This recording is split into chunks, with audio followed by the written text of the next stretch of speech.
I said at the beginning that I think there is a place, a need for scholars.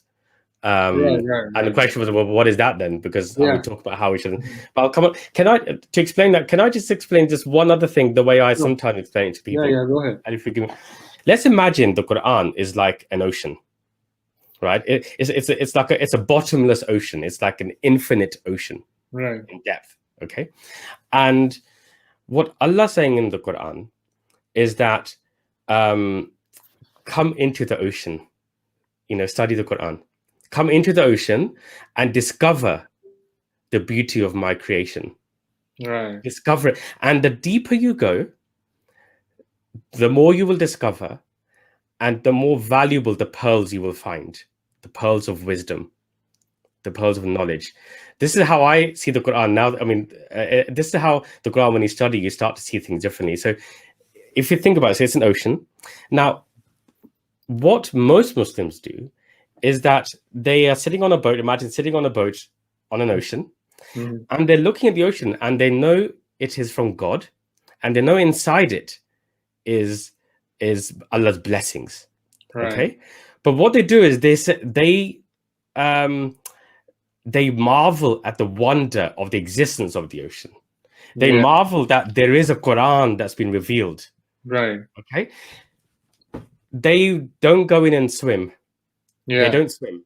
Okay. Right. What Allah is saying is that I will teach you. If you swim, just come in. I will teach you how to find the pearls. I will show you the straight path. Okay. And so just come in and I will teach you. But what we have been told, no, stay away from the ocean. Just marvel at the existence of it.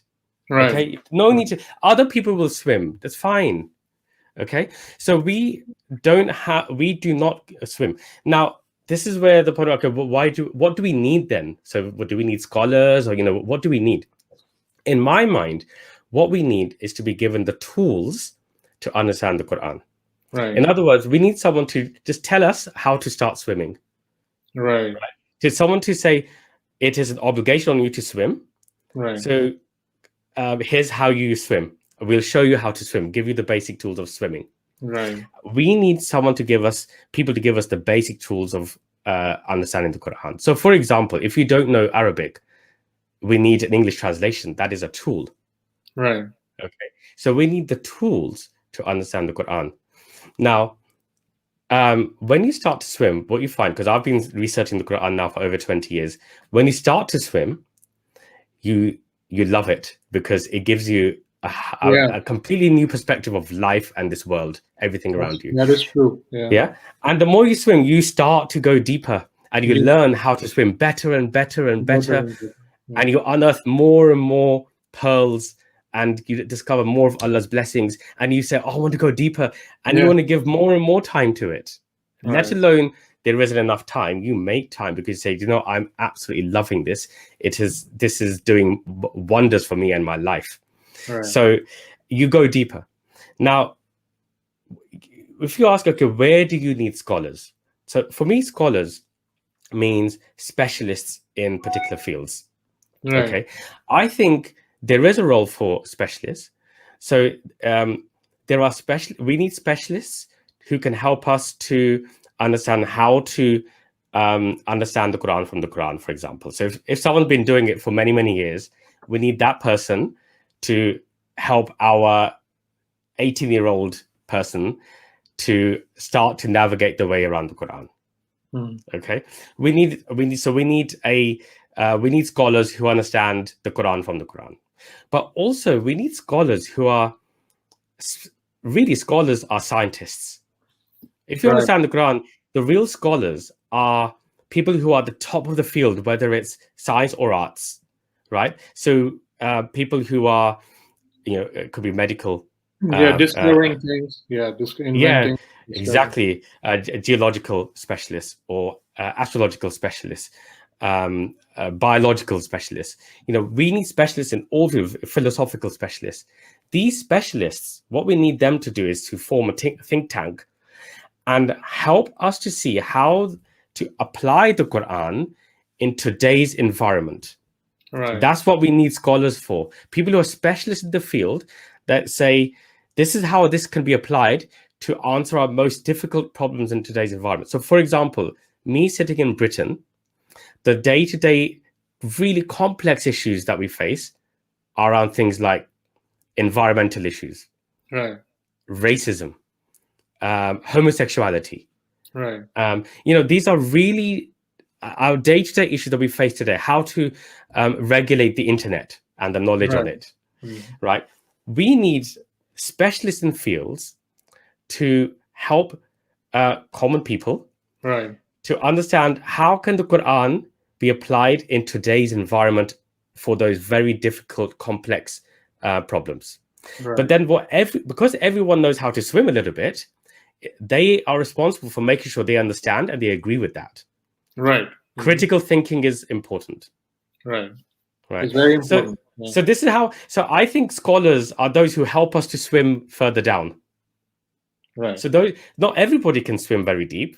People could have intellectual, physical limitations. So not everybody can go deep.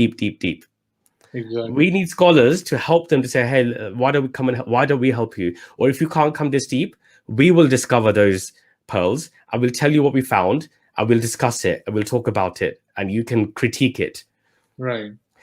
This is what we need scholars for. We need forward-looking scholars, not backward-looking scholars. I mean, this is the thing. So, I mean, we spoke about how we need masters in different fields, specialism fields, to help us to think about how the Quran should apply to our current situation, in the 21st century.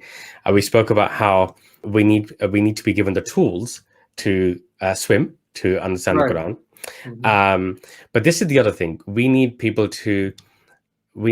our children to be taught to reason and to use critical reasoning, and not just in their other academic pursuits, but when it comes to deen. Our children, they can understand the Quran.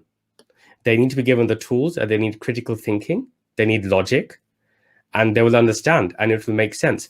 If we give them those tools, if we make sure they use the critical reasoning, which Allah has given us, it's a blessing. Then inshallah, things can change. I mean, I did a one of my most recent videos, study sessions, was around why the Quran was revealed, and Allah talks about how He revealed the Quran to bring mankind, not Muslims, mankind, out of darkness into the light. And then He defines in the Quran what He means by darkness. Okay, and we pondered over it in our study session, and we came to the conclusion that Muslims, and in fact this mankind at the moment, is in darkness. Right. But Allah also says that the Quran will bring people out of darkness, right, into the light. It will happen. It will happen. It will happen. So the question for us is, what role will we play in that? And part of it is what you're doing, alhamdulillah. You are propagating. I think, Brother Munir, you're doing a very good job in your channel, I think. And some of the shorts you made, very, very to the point, very impressive, I think. Hats off to you, what you're doing, and your father, what you have done so far. And inshallah, we'll be doing more programs with you. I just want to ask you if you have something for our viewers as a message you want to convey. My message really comes back to what we discussed today, which is Allah is your teacher. Allah created you, and Allah is your teacher, and your teacher will not leave you alone. Your teacher will explain to you what he wants you to do. He will make it simple. He will give you examples about what he means, right? He will give you the tafsir. Your teacher will not leave you alone. And Allah is our teacher. So what we have to do is accept that opportunity, and we have to begin to challenge what other people are telling us using the lens of the Quran. And once we start to do that, my message will be, and this is something which I've experienced, your life will change, because you will look at everything around you differently. You will look at your family differently. You will look at your neighbor differently. You will look at the tree outside differently. You will see this whole world differently. You will feel enlightened. And this is what Allah says, you will be enlightened. And so don't be afraid of the Quran, and study it. Take time out to begin to study it. Start to swim, and you will see you will want to go deeper and deeper in this bottomless ocean. Inshallah. Very well said, Brother Muni. Thanks for your time today. Viewers, our show is ending. Please take care of yourself, your neighbors, your family, your friends. Try to read and understand Quran every single day. Assalamu alaikum. From Pegham, assalamu alaikum, Muni. Thank you, and assalamu alaikum. أفلا يتدبرون القرآن